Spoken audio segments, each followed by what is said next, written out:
guys, so I'm going to show you guys how to make a natural deodorant. I already have it mixed up, and I filmed this twice. This is my second time filming it, because the other one was a little too long. Okay, so just taking basic ingredients to make your own natural deodorant. I've been making this deodorant on and off for a while now, but this particular one is for the warmer months. So you're going to need shea butter. You're going to need shea butter, and this is my own personal whipped shea butter, so it already has the oils and fragrance and everything in it. It's like a nice sweet vanilla smell. Also, you're going to need mango butter. You're going to need cocoa butter, raw cocoa butter. Okay, also you're going to need, make sure you have containers. I'm going to use, I got this from you can get this from Dollar Tree, little dollar containers, but also you can use like the little small I actually ordered these by accident. So these are the little small lip balm, but you can also use them for deodorant as well, containers. But if you have a deodorant container, you can cleanse it and disinfect it very well and reuse it as well. Also, essential oils. You're going to need tea tree oil, and whatever other essential oil that you may like. I also have lavender here, and I also have some sage oil as well, because I want more of a sweet, earthy smell. And also, I've been obsessed with lavender, so, yeah. We're going to smell like lavender and some sweet lavender dreams at this point. Also, you're going to need arrowroot powder. That's going to help with absorption, also, especially if you sweat a lot. Absorption is also going to make the deodorant a lot more silkier and easier to apply. Also, if you don't have arrowroot powder, you can use cornstarch as well. I actually use both in this particular batch. And also, you're going to need baking soda. So what you're going to do, I'm a cook. I cook and I bake. So I eyeball a lot of the recipe unless I'm making it to sell or something like that.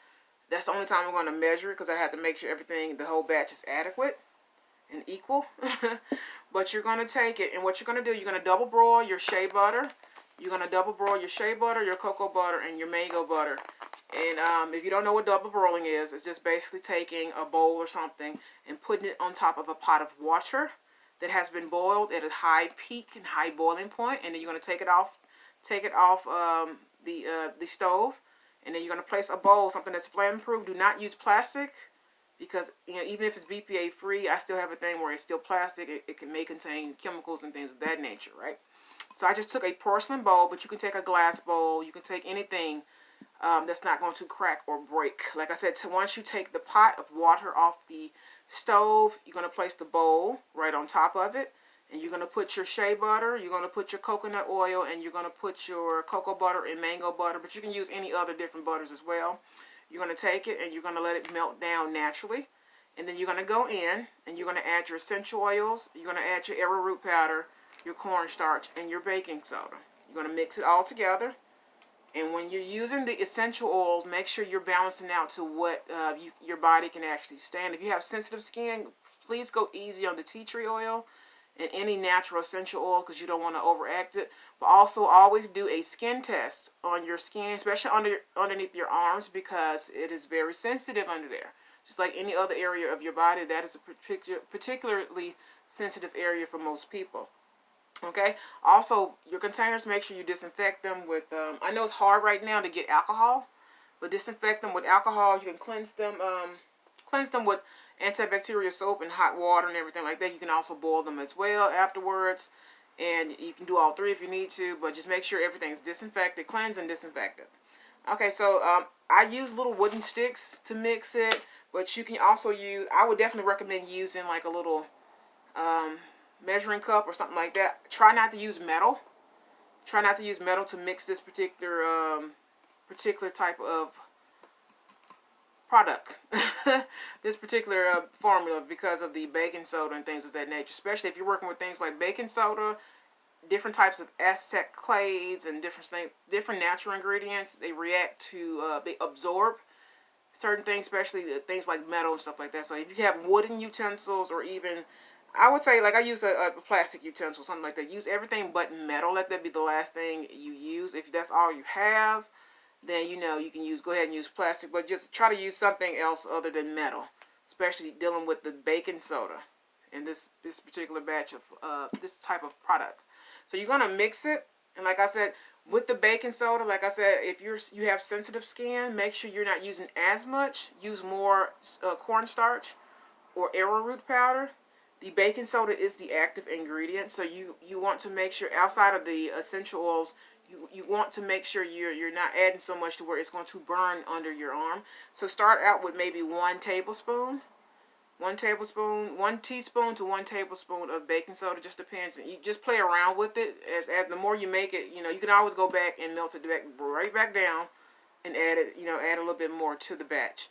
But I would do maybe 1 to 1.5 teaspoons, no more than 1 tablespoon of baking soda.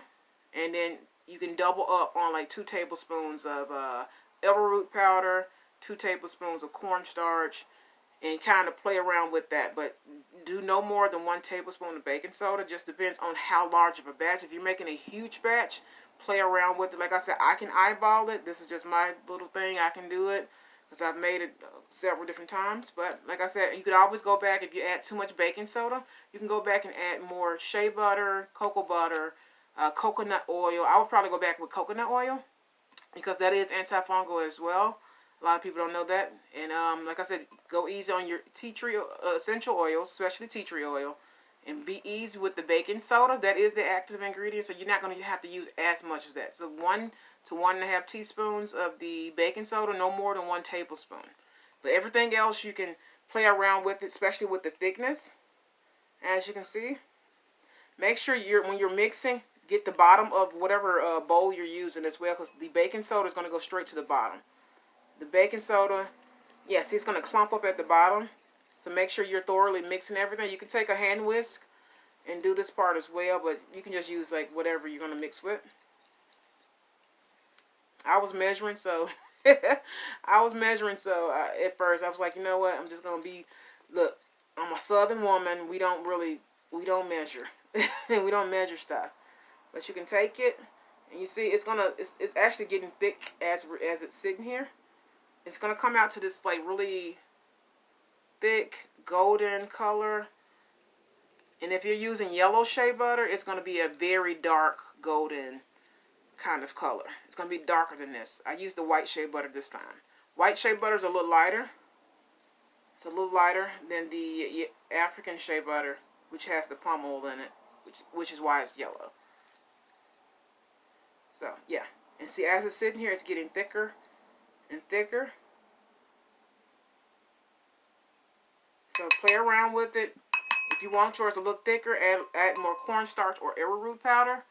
I use both in this particular batch. Like I said, it's going to get thicker. I'm going to go put this in the fridge. I actually have 1 container done. I need to pour another one of these. And then these right here are going to go in the fridge as well. I'm going to give those out to my family. Let them test it out and try it out. But that's it. That's it. That's natural deodorant. Also, it's been helping. I got the camera tilted down. But it's been helping with the dark spots underneath like my arm.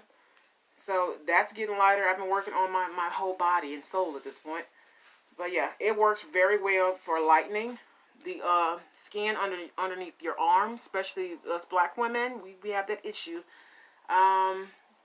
with it, honey. But it's working very well, naturally as well. And it's not too abrasive. It's not, my body has accepted the natural. I've tried natural deodorant before. It's not, commercial natural deodorant completely different than, strictly homemade, vegan, made from like the ingredients of the earth type of deodorant. Like that works better with my pH. I know for some people it's not, it's not friendly. But if you go on YouTube, you can there's several different ways you can make natural deodorant. I'm probably going to show another way, but like I said, with the whole COVID-19, there's like no alcohol right now. There's no nothing. Like no, it's barely like no peroxide, no witch hazel. There's nothing. There's nothing right now. So as soon as I can get some more items, I will gladly show you guys how to make some other stuff. But this is like a DIY deodorant, especially for right now. With everything being shut down, this is some stuff that you have right in your house already. And then these ingredients are actually very cheap to get. This one, the arrowroot powder, I got from Amazon. But other than that, honey, these are ingredients you already got in your house, especially if you were an African American or Latin American, individual. These items are already in your house. So thank you guys for watching. I love you guys, and I'll see you soon.